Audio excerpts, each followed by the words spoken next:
Kung magbibigay ng puntos sa kung sino ang nanalo sa unang araw ng impeachment trial ni Vice President Sara Duterte, panalo daw ang prosekusyon.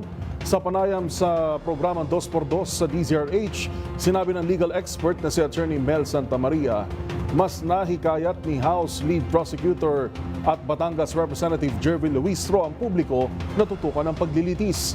Ito'y sa pamamagitan ng paggamit ng pangkaraniwang termino, hindi tulad ng opening statement ng depensa na masyado anyang gumamit ng mga teknikal na salita. Para kay Santamaria, napaintindi ng prosekusyon ang dahilan at kahalagahan ng impeachment kumpara sa pag-iit ng depensa na inosente si VP Sara. Tandaan niya natin na itong yugtong ito is for the popular aspect of this impeachment kasi sabi nga ng Korte Suprema. Ang impeachment ay constitutional, ito yung mga usaping 2/3, all of the members, yun. Legal, yan, ebidensya yan. Itong makikita natin sa mga susunod na araw. At political.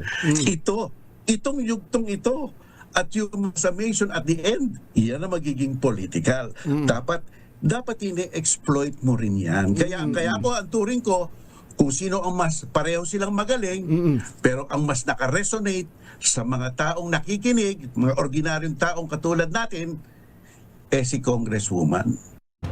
Samantala, itinuturing din ni Santamaria na lost opportunity para kay Senate President Sherwin Gatchalian ang hindi pagiging presiding officer sa impeachment trial.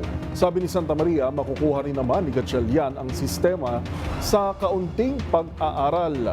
Pero naiintindihan din anya na maaaring mas gusto ng Senado na isang abogado ang manguna sa paglilitis. Pero talaga, katunying ka, Jerry, parang in a way lost opportunity to kay Senator Gatchalian. Lost opportunity to kasi talagang konting aral lang naman at makukuha niya na ito yung sistema, I think.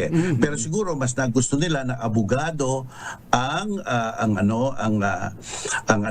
magpe-preside. Bagamat nagkaroon pa ng distraction dito, no? Nagkaroon pa ng distraction yung question ang pagtatalaga kay Chis Escudero, pero nasagot naman kaagad-agad.